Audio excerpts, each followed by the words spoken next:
말씀 같이 보겠습니다. 출애굽기 2장입니다. 출애굽기 2장 16절부터 25절까지 우리 함께 봉독하겠습니다. 출애굽기 2장입니다. 16절부터 우리 다 같이 봉독합니다.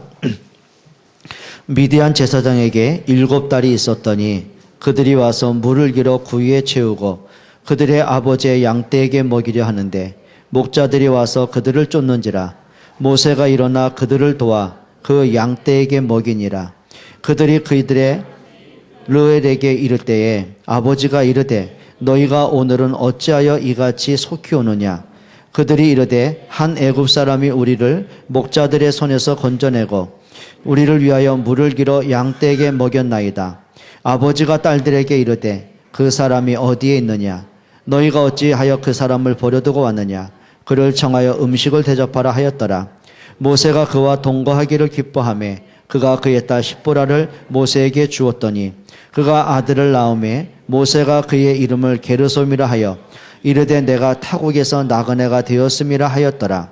여러 해 후에 애굽 왕은 죽었고 이스라엘 자손은 고된 노동으로 말미암아 탄식하며 부르짖으니 그 고된 노동으로 말미암아 부르짖는 소리가 하나님께 상달된지라. 하나님이 그들의 고통 소리를 들으시고 하나님이 아브라함과 이삭과 야곱에게 세운 그의 언약을 기억하사 하나님이 이스라엘 자손을 돌보셨고 하나님이 그들을 기억하셨더라. 이제 모세가 결국 이제 도망자가 됩니다. 근데 참 그게요. 모세 개인에게는 그게 참 고통이었고 어려운 문제였는데 그 어려움이 이제는 복음을 찾아가는 이제 응답의 시작이 되는 거죠. 이렇게 보시면 됩니다. 자, 문제는 누구에게나 옵니다. 그런데 그 문제가 문제로 끝나면 그건 고통입니다. 근데 이거 보시면 됩니다. 그 문제 속에서 하나님의 계획을 찾는 믿음의 눈이 열려야 돼요. 그게 좀 보여주셔야 됩니다. 자, 이렇게 보시면 되죠. 모세에게 있었던 문제가 제일 큰 문제가 뭐죠? 자, 출생부터 문제가 시작된 거예요. 자, 모세가 노예가 되려고 태어난 게 아니에요. 태어나서 보니까 노예가 된 거예요. 그게 뭐예요? 가문에 흐르는 재앙이 끝나지가 않았어요. 또 모세가 어느 날 보니까 이건 문제입니다.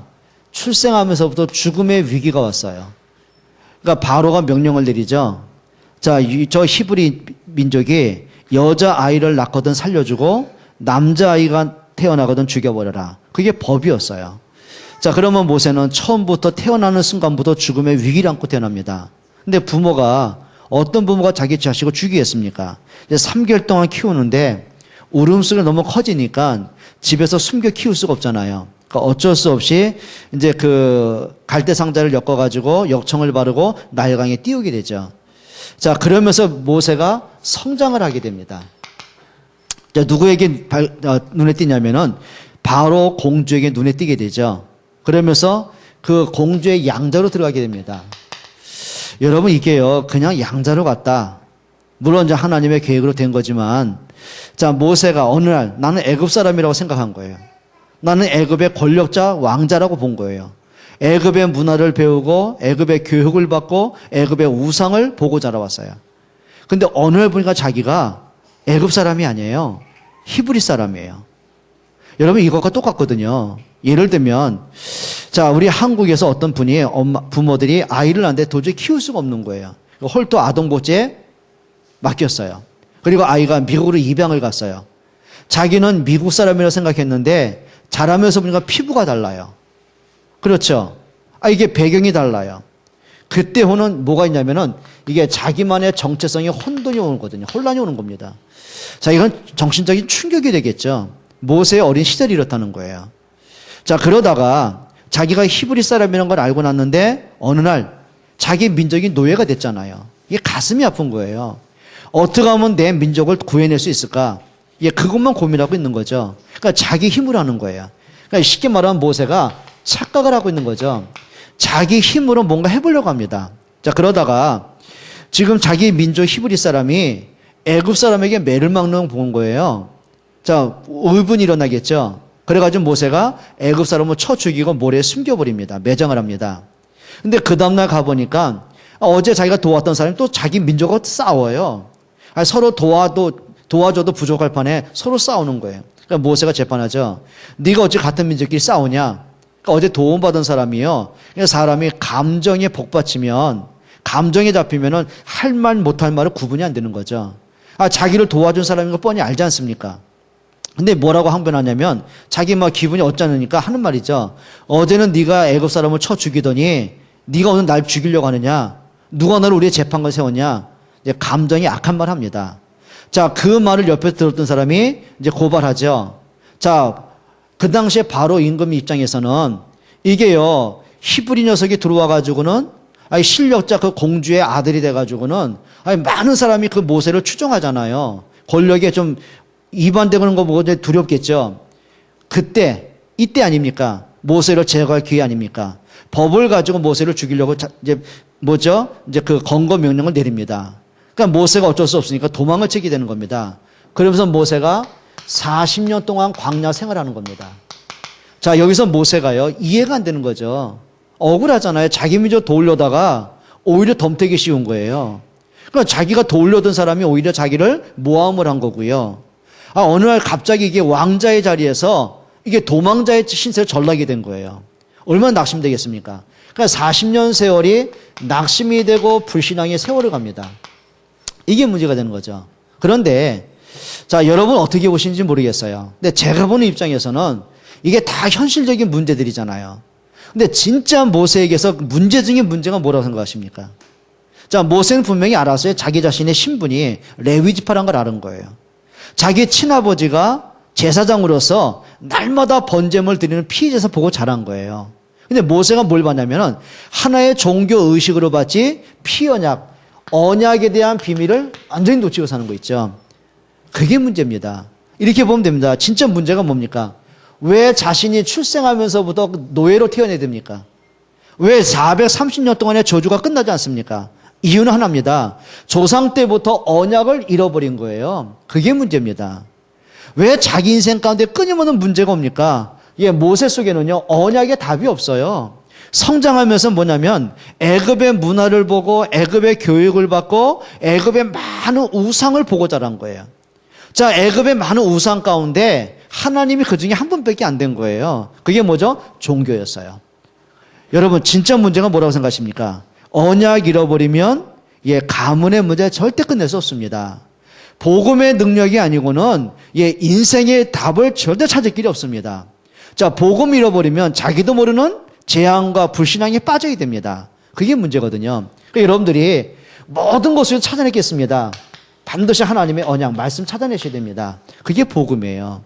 자, 모세가 언제 이 모든 문제를 끝낸지 아십니까? 모세 개인적으로는 언제 불신앙이 깨진지 아십니까? 모세 개인적으로 방황이 언제 그친지 아십니까? 하나입니다. 80세 요거 깨달았을 때였어요. 그게 출애굽기 3장 18절의 언약입니다. 자, 피 언약 깨닫고 보니까 가문의 문제에 대한 답이 보인 거예요. 그래, 하나님이 우리 조상 요셉을 애굽에 들여보내신 이유가 복음과 전도 때문인데 요셉이 죽고 난 이후에 언약도 잃어버리고 전도에 대한 비밀을 싹 잃어버린 거예요. 그러니까 애굽에 들어와서 살면서 풍요로움에 젖어가지고 언약 잃어버렸죠. 전도에 대한 목적을 잃어버렸죠. 이게 이제 문제된 거 있잖아요. 그때 모세가 피 언약 깨닫는 그 순간에 430년 동안의 재앙을 끝낼 수 있었어요. 그렇죠. 그게 출애굽의 기적이거든요. 여러분, 우리가 날마다 하셔야 됩니다. 우리가 인생을 좀 신앙생활에서 진짜 점검을 하셔야 돼요. 진짜 점검하셔야 돼요. 여러분에게 문제가 왔다. 우리 집에 이렇게 문제가 왔을까? 그렇게 막 탄식하고 한숨 쉬고 있으면 안 돼요. 점검하셔야 됩니다. 여러분, 진짜 점검할 게 뭐냐면 복음으로 모든 걸 봐야 돼요. 그러니까 오늘 오전 메시지 기억하셔야 됩니다. 여러분, 사람들이 살아가는 현주소 있다니까요. 영적인 현주소, 오늘 삶의 현주소 있습니다. 왜 행복이 없습니까? 왜 평안이 없습니까? 왜 가정에 계속 문제가 옵니까? 왜 자녀가 자꾸 방황합니까? 여러분, 그 문제를 파고 들어가면 한 가지밖에 없습니다. 내가 그동안 살아오면서 복음 놓쳤구나. 내가 교회는 열심히 다녔는데 복음과 관계없이 다녔구나. 찾아내셔야 됩니다. 그래서 진짜 중요한 게요, 여러분들이 진짜 복음으로 모든 과거에 대한 답을 찾아내셔야 돼요. 그게 응답이죠. 자, 드디어 모세가 이제 애굽 사람을 죽이고 나서 살인자가 됩니다. 그리고 이제는 검거 대상자가 되고 도망을 치는 겁니다. 자, 도망을 치는 그 속에서 하나님이 모세와 그 민족의 긍휼을 베푸시는 모습을 오늘 본문에서 볼 수가 있습니다. 자, 모세가 완전 낙심을 했어요. 완전 지쳤어요.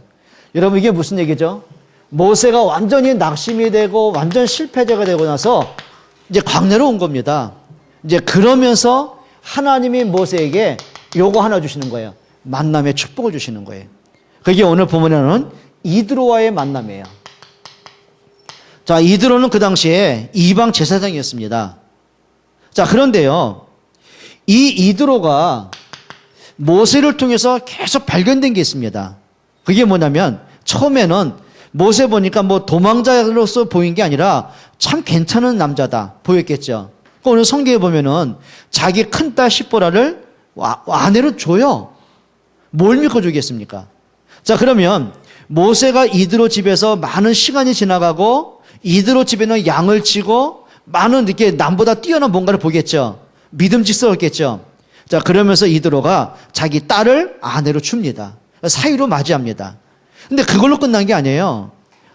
출애굽기 14장에 보면은 모세를 통해서 출애굽의 기적이 오잖아요. 자, 이드로가 모세를 통해서 발견한 게 몇 가지가 있습니다. 성경 좀 몇 가지 보실까요? 오늘 본문 접어두시고요. 출애굽기 18장 1절 한번 보세요. 출애굽기 18장 1절입니다. 같이 한번 읽어보겠습니다. 다 같이요. 시작. 같이 한번 목소리 크게 한번 해봅시다. 시작. 미디안 제사장인 이드로가 하나님이 모세와 자기 백성 이스라엘에게 하신 일, 곧 여호와께서 이스라엘을 애굽에서 인도하여 내신 모든 일을 들으니라. 지금 이드로가 들은 게 뭐가 있어요? 하나님이 하신 일을 들었어요. 그게 출애굽의 일이죠. 그리고 하나님의 능력에 대해서 말씀을 들었어요. 자, 그러면서 이드로가 비로소 이방 제사장이지만 유일하신 하나님이 누군가를 알게 되는 거예요. 자, 그러면서 9절에 이렇게 말합니다. 이드로가 하는 말이죠.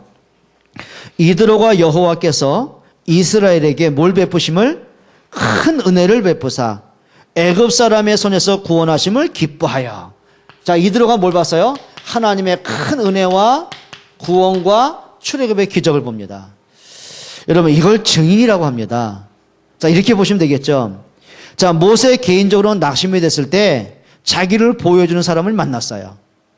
또 이드로 입장에서는 자기 사위지만 그 모세를 통해서 하나님이 누군가를 알게 됐어요. 하나님의 능력을 체험했어요. 하나님의 구원을 봤어요. 자, 그 말은 뭐냐면 하나님의 최고의 관심과 목적이 뭔가를 알게 된 거예요. 한번 따라합시다. 만남의 축복. 이게 답입니다. 자, 만약에요, 모세가 낙심이 된 상태에서 틀린 사람을 만났다. 계속 불신앙하는 사람, 자꾸 부정적인 사람을 만났다. 그럼 모세 개인은 어떻게 됐겠냔 말이에요. 또 이드로 입장에서 또 신앙하는 사람, 종교를 만났다. 두 사람의 미래는 어떻게 되겠어요? 그런데 낙심하고 지쳐있던 모세가 용기를 얻을 수 있는 사람을 만났어요. 또 이방 제사장이었던 이 이드로가 모세를 통해서 하나님 누군가를 알게 됐어요. 그게 바로 만남의 축복들입니다. 여러분, 정말 이런 만남의 축복이 되시기를 바랍니다. 또 특별히 부모들은 늘 부탁합니다. 여러분 자녀들에게 있어서 만남의 축복으로 진짜 기도하셔야 돼요. 누구를 만나냐에 따라서요, 그 아이의 미래가 달라져요. 교회에서 누구를 만나냐에 따라서 그 사람의 신앙 색깔이 완전히 달라져요. 그렇죠? 초신자가 이런 사람입니다. 예를 들면 진짜 예배가 되는 사람을 만났어요. 예배의 축복 누리는 사람 만났어요. 기도하는 사람을 만났어요. 그럼 새 가족이 뭘 배우겠어요? 그 사람의 신앙의 모습을 배우겠죠. 근데 반면에 예배가 안 되어지고 불신앙한 사람 만났습니다. 믿음 잘하게 해서 죽겠어요. 그건 우리가 안 봐도 뻔한 얘기거든요. 그래서 진짜 중요한 게 뭐냐면 누구를 만나냐에 따라서 그 사람의 믿음의 색깔이 달라지게 돼 있어요. 여러분, 축복의 사람이 되시기 바랍니다. 그럼 이거죠. 내가 축복의 만남도 응답이겠지만 내가 축복의 만남이 되어줘야 돼요. 맞죠? 그러니까 우리 중직자나 렘넌트들이 여러분을 만나는 사람이 진짜 저 사람이 말하는 하나님이 정말 계신 것 같아. 그래, 저 사람이 말하는 그리스도가 맞는 것 같아. 느낌을 주는 사람이 있거든요. 개그맨이 그 말하죠. 느낌 아니까. 여러분 우선 좀 느낌 알게 되기를 바랍니다. 혹시 여러분들이 저를 보면서 신 목사 보면은 복음이 혼돈이 오고 예배 생활이 안 되어진다. 저는 진짜 회개해야 되겠죠. 혹시 저를 보고 이렇게 틀린 거 느낌까지 있으면 얘기해 주세요. 저 산기도 하고 올게요. 정말입니다. 만남의 축복입니다. 맞죠? 자, 그러면서 모세가 한 가족의 구성을 이룹니다. 오늘 보면은 그 아내의 이름이 좀 발음을 좀 잘 하셔야 돼요. 좀 부드럽게 하지 않으면 강하게 하면 욕이 됩니다. 십보랍니다. 예, 그 이름이 좀 잘 져야 돼요. 예, 그래서 가끔 제가 메시지 할 때마다 십보라 이름 될 때마다 좀 부담스러워요. 욕이 될까봐. 하여튼 열보라가 있죠. 열보랍니다. 그런데요. 자, 그 아내가 복음이 뭔지 알겠습니까? 하나님이 누군지를 알았겠냔 말이에요. 그건 아니겠지. 이방 제사장이, 아버지가 이방 제사장인데. 그런데요, 모세가 아들을 낳습니다. 이름을 게르소름이라고 하죠. 자, 게르솜이 뭐냐면은 내가 이방의 객이 되었다, 아들 낳았다. 나는 이방인의 객이다. 그러니까 자기 신세적인, 한탄적인 얘기를 한 거예요. 이름을 지어준 거예요. 자, 근데 문제는 어떤 문제가 왔냐면은 그 출애굽기 4장에 보면은 하나님이 모세를 부르시잖아요. 자, 근데 모세가 계속 불신앙하고 하나님의 명령을 거부합니다. 나는 뭐 늙어서 안 되고 입이 뻣뻣 안 되고 불신앙을 계속 얘기하는 거예요. 자, 그때 하나님이 모세에게 생명을 불러가려고 그럽니다. 그때 눈치를 챈 그 아내 십보라가요, 자기 아들 게르솜에게 할 일을 행합니다. 다 큰 아들에게. 그리고 아들의 그 할례 표피를 잘라내가지고는 모세 앞에 던져요. 그리고 외친 말이 있습니다. 당신은 나에게 피난편이다. 그 말은 뭐죠? 지금 하나님이 모세를 죽이려는 그 현장 앞에서 어쩔 수 없잖아요. 그러니까 자기 아들이 할례를 하는 거예요. 자, 그 말은 뭐냐면은 모세가 광야 생활을 40년을 하면서 뭘 잃어버렸다는 얘기죠? 언약 잃어버린 삶을 산 거예요. 자기 자녀들, 아들들에게 언약 전달할 만큼 영적인 힘이 없었던 거예요. 그게 뭐죠? 모세의 영적인 상태입니다. 자, 히브리인들은 아들이 태어나면 8일째 되는 날에 할례를 행했어요. 8일째. 그 말은 몸에 표식을 하는 거예요. 내가 구별된 사람이다. 뭐 지금이야 뭐 안 하잖아요. 근데 구약에는 할례가 구원받은 사람의 육신의 표를 증표를 갖고 있는 거란 말이에요. 그게 율법의 한 것이고요. 자, 그러면 모세가 언약을 알고 있지만 삶에 너무 지쳐 있다 보니까 늘 과거를 돌아봤겠죠. 내가 왜 여기서 언제까지 지내야 되는가? 내가 언제까지 도망자로 있어야 되는가? 그러니까 이름을 게르솜이라고 지을 만큼 자기 신세를 한탄하고 있었거든요. 자, 그러고 보니까 뭐가 됐냐면은 언약 전달할 영적인 힘이 안 된 겁니다. 한번 따라 합시다. 상태를 바꾸자. 이게 모세가요, 이게 상처가 각인돼 버린 거예요. 과거 실패가 각인돼 버린 거예요. 그러니까 자기가 영적인 사실을 잃어버리고 나니까 육신적 지칠 수밖에 없거든요. 여러분, 이걸 회복하는 거죠. 결국은 하나님이 40년 광야 생활 가운데 잃어버린 뭐 해라? 요겁니다. 언약 회복하게 하시는 거예요. 날마다 점검을 하셔야 됩니다. 자, 그러면서 하나 빠졌는데요. 출애굽기 18장에 보게 되면 이드로가 모세에게 한 가지 조언을 합니다. 자, 모세가 출애굽한 이후에 크고 작은 분쟁이 생기잖아요. 여러 가지 이권 문제가 생기잖아요. 그러니까 소송이 걸려들고 재판을 해야 되잖아요. 근데 수백만의 사람을 재판하는 게 한계가 있잖아요. 그러니까 한 사람이 억울한 일을 재판을 소송을 하게 되면은 그게 몇 개월 몇 년 가는 거예요. 그러니까 이드로가 그 모습을 지켜보고 있다가 모세에게 조언을 합니다. 자네의 일이 합당치 않다. 어떻게 혼자서 일을 처리하려고 하느냐. 그래서 백성들 가운데 뛰어난 사람 선별해가지고 1000부장 그리고 100부장 50부장 10부장을 세워라. 그러니까 1000부장은 뭐냐면은 1000명을 이끌 수 있는 재판할 수 있는 권한을 가진 사람이에요. 그러니까 100부장은 그 1000부장 밑에 10명이 있겠죠. 100명씩 나눠가지고 그 밑에 있고 그 다음에 나머지 10명을 다시 10부장 이런 식으로. 그러면 쉽게 말하면 지방법원, 고등법원, 대법원 이 항소하는 것처럼 이해가 되시죠? 자, 그리고서 모세가 네가 진짜 중요한 재판은 네가 하면 될 거 아니냐. 자, 그걸 모세가 받아들입니다.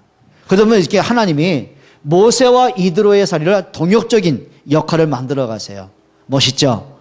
여러분 적어도 이런 만남이 좀 필요하겠고요. 자, 그러면서 이스라엘의 상황이 오늘 성경에 나옵니다. 한번 읽어볼게요. 23절입니다. 여러 해 후에 애굽 왕은 죽었고 이스라엘 자손은 고된 노동으로 말미암아 탄식하며 부르짖으니 그 고된 노동으로 말미암아 부르짖는 소리가 하나님께 뭐한지라 상달된지라. 자, 이게 무슨 얘기죠? 여러 해 후에, 여기서 여러 해가 몇 년을 얘기하는 게 아니에요. 벌써 400년이란 긴 시간이 지난 거예요. 여러분 말이 400년이죠. 적어도 7대 8대를 지난 겁니다. 그렇죠. 후손 대대로 뭐가 됐냐면 노예라는 고통이 끝나지가 않은 거예요. 그 말은 뭐냐면은 430년 동안 노예가 끝이 없단 말은 뭐냐면 430년이 지나도록 언약 깨달은 사람이 없었다는 얘기예요. 그게 안타까운 얘기죠. 자, 그러면서 이런 얘기가 옵니다. 자, 뭐라고 하죠? 23절에 보니까 이스라엘 자손은 뭐라고? 고된 노동을 해서 탄식하고 있었어요. 한숨이 끊이지 않습니다. 이해가 안 되는 거죠. 도대체 이 문제가 언제 끝날지.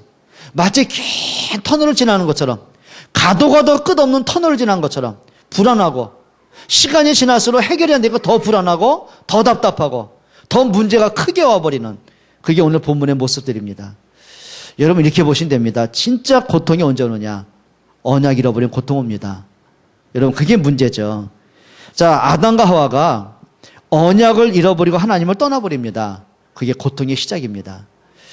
오늘 다시 한번 읽어보겠습니다. 23절 하반절 한번 보세요. 고된 노동으로 말미암아. 무슨 노동이요? 고된 노동입니다. 사람이요, 일을 한 것만큼 뭔가 응답이 와야 되잖아요. 뭔가 일을 한 것만큼 열매가 와야 되잖아요. 근데 이스라엘 백성이 하루 종일 일을 해요. 그것도 채찍을 맞으면서 일을 해요. 아무리 수고하고 몸부림을 쳐도 미래를 예측할 수 없는 거예요. 쉽게 말하면 하면 할수록 그 고통이 끝나질 않아요. 여러분 이런 거 있잖아요. 사람이요, 노력은 열심히 합니다. 진짜 열심히 살아요. 하루도 쉬지 않아요. 그런데 어느 날 뒤돌아보면은 남는 게 없어요.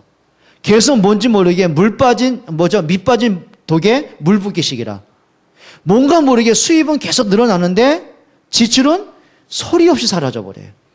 문제가 와서 큰 돈 나가고, 사건 터져 큰 돈 나가고, 뭔가 문제 무마한다고 해결한다고 돈 나가고, 계속 문제 오죠. 병원에 갖다 바치고. 이렇게 보시면 됩니다. 그게 이스라엘 사람들의 모습들이에요. 여러분 우리가 열심히 성실하게 일하는 것도 중요하지만은요, 재앙은 하나님이 막으셔야 돼요.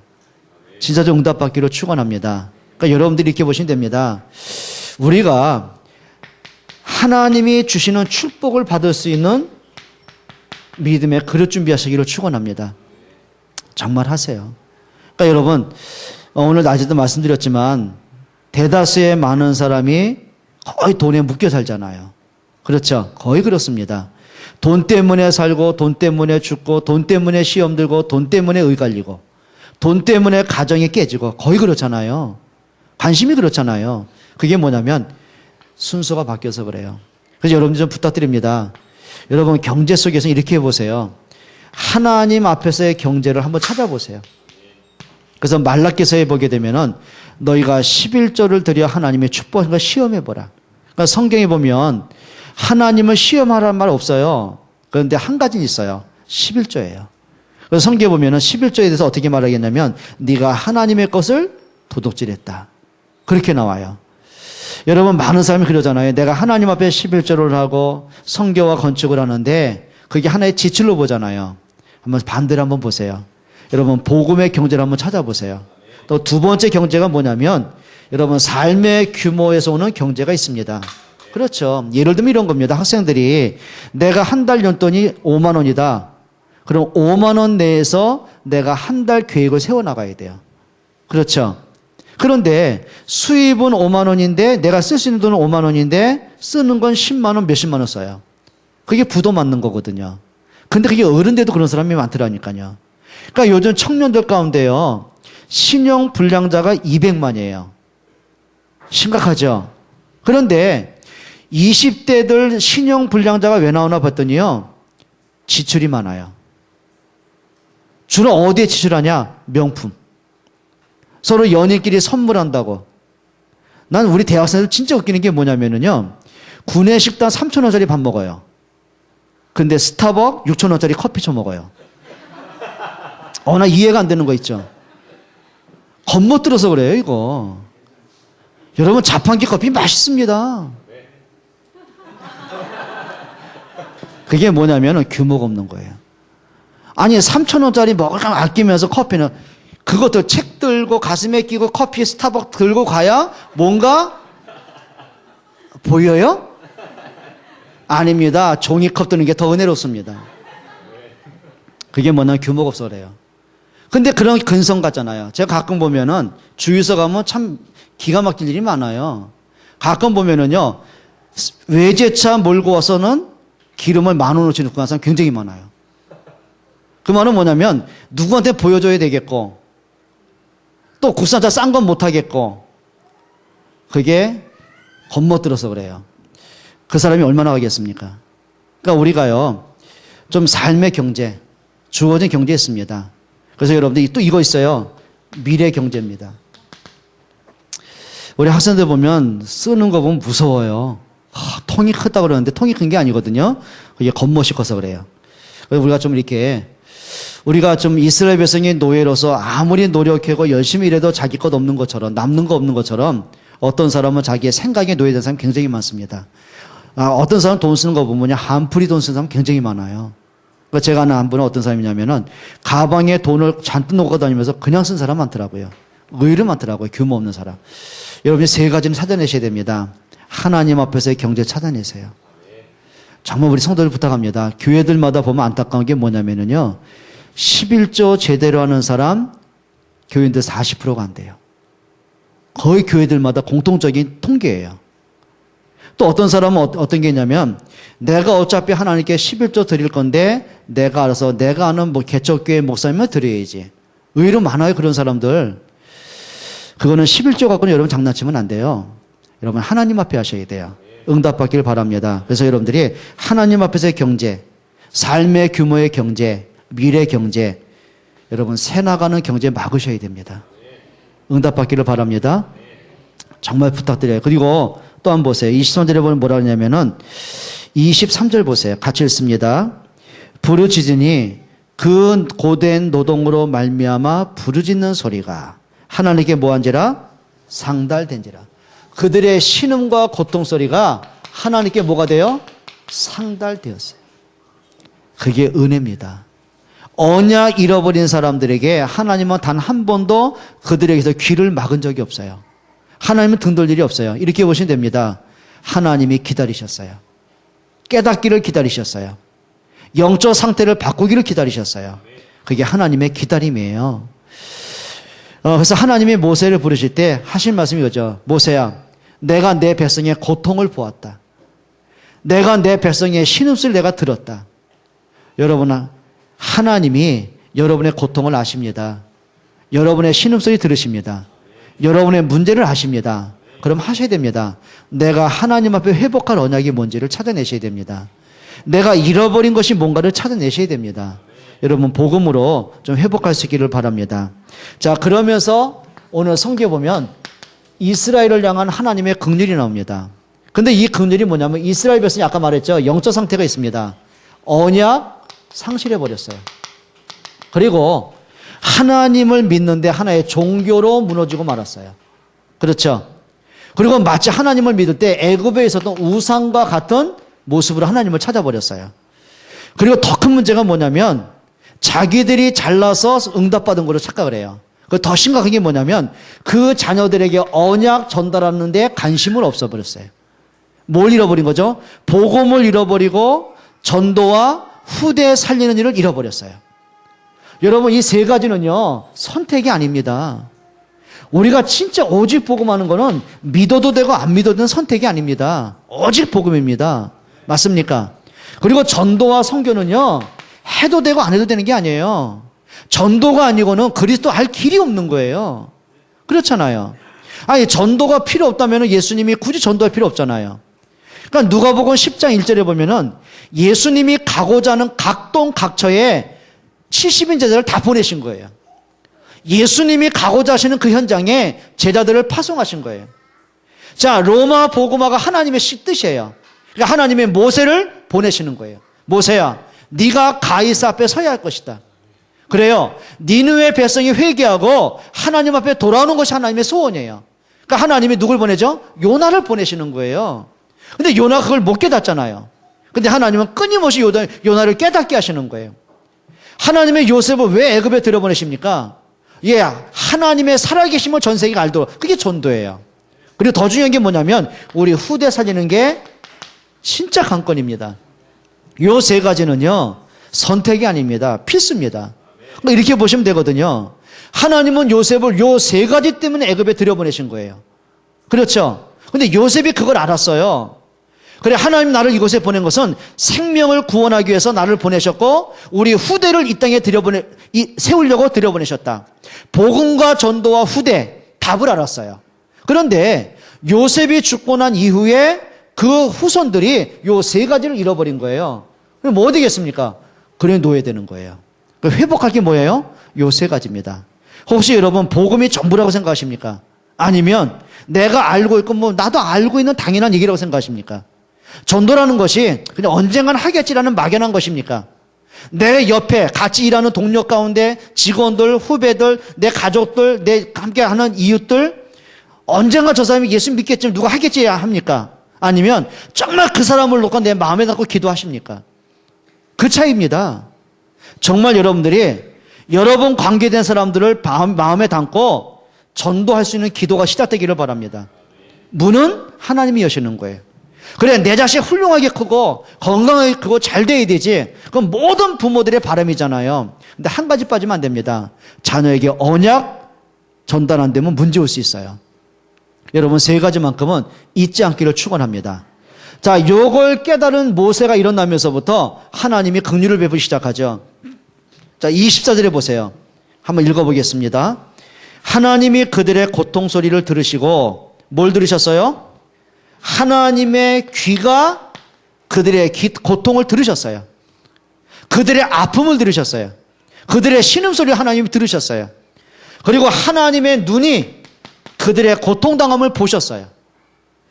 여러분, 하나님의 귀는 언제든지 당신의 백성을 향해 열려있는 줄 믿습니다. 그리고 하나님의 눈은 언제든지 당신의 백성을 보고 있다는 거예요. 모르시지 않겠죠? 자, 그러면서 24절 이렇게 말합니다. 뭐라고 하죠? 하나님이 아브라함과 이삭과 야곱에게 세운 그의 언약을 모아서 기억하사. 하나님이 뭐 하셨어요? 언약을 기억하셨어요. 이게 무슨 얘기냐면 창세기 12장에 모세에게 하나님이 미리 말씀하신 거예요. 너희 후손이 이방의 객이 될 것이다. 400년 동안 객이 될 것이다. 그게 노예된 거거든요. 그러면서 언약이 회복되면서부터 그들이 다시 출애굽할 걸 이미 말씀하신 거예요. 그게 언약이에요. 여러분, 하나님은 언제든지 뭘 중심으로 일하신다고요? 당신의 말씀을 중심으로 일하세요. 그렇죠? 그럼 우리 성도들이 언제든지 할 게 있습니다. 말씀으로 돌아가셔야 돼요. 여러분이 어떤 경우라도 말씀에 돌아가셔야 돼요. 여러분의 삶하고 말씀이 안 맞을 때는 언제든지입니다. 말씀 앞에 서셔야 돼요. 그게 답이에요. 오늘 낮의 말씀처럼 좀 말씀을 가까이 하시기를 축원합니다. 말씀을 좀 읽으세요. 말씀에서 하나님의 음성을 들으세요. 말씀을 읽다가 하나님의 주신 깨달음을 가져보세요. 말씀을 읽다가 문제에 대한 답을 찾아내세요. 말씀을 듣다가 지쳐있는 내가 영적인 좀 힘을 좀 얻으세요. 맞습니까? 여러분, 말씀을 좀 가까이 하시기를 바랍니다.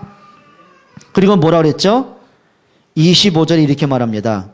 하나님이 이스라엘 자손을 모아셨고 돌보셨고 하나님이 그들을 기억하셨더라. 근데 그 기준이 언제냔 말이에요. 언약의 사람이 세워질 때입니다. 그래서 출애굽기 3장에 드디어 하나님이 때가 되매 모세를 부르십니다. 그리고 모세를 애굽에 파송하시는 거죠. 여러분 언제든지 하셔야 돼요. 여러분 삶에서 언약 회복하시는 여러분 되시기 바랍니다. 여러분 이제는 자꾸 내 수준, 내 상태를 갇혀있지 말고요. 나의 수준을 좀 뛰어넘으세요. 맞죠? 만약에 요셉이 노예 수준에 머물러 있다면 어떻게 되겠어요? 근데 요셉은 노예의 수준을 뛰어넘었어요.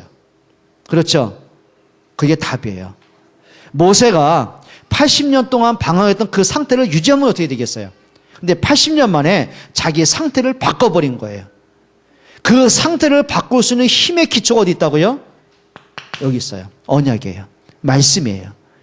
여러분 말씀에서 모든 답을 찾기를 축원합니다. 그래서 이번 일주일 동안 여러분 좀 말씀을 좀 가까이 하세요. 말씀을 읽고 듣고 지키는 저 복 있는 사람 되시기를 주의 이름으로 축원드립니다. 우리 옆에 분에게 인사합시다. 말씀을 가까이 하세요. 말씀으로 돌아가세요. 내 상태를 바꾸세요. 하나만 더. 나의 수준을 뛰어넘으세요. 그걸 저 나쁜 말로 말하면 네 꼬라지를 뛰어넘으라 그 말이거든요. 기도하겠습니다. 우리 한번 통성으로 한번 기도하겠습니다. 하나님, 정말 내 상태 바꾸기 원합니다. 정말 나의 수준을 뛰어넘기 원합니다. 진짜 복음 때문에, 전도와 교회와 후대 때문에 정말 하나님 앞에 응답받는 사람 되기 원합니다. 같이 한번 기도하겠습니다.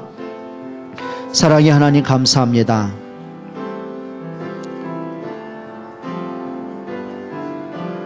정말 우리가 그리스도 이름의 권세로 영적인 상태를 바꿔갈 수 있도록 주님 인도하여 주옵소서. 우리 하나님 영광 거두어 주시기를 기도합니다. 하나님 아시지 않습니까? 하나님 아시지 않습니까? 우리의 영적인 것이 회복되기를 원합니다. 우리의 무너져 있는 생각들이 회복되기를 원합니다. 우리의 삶의 내용이 회복되기를 원합니다. 하나님 영광 거두어 주옵소서. 하나님 영광 거두어 주옵소서. 정말 그리스도가 되기를 원합니다.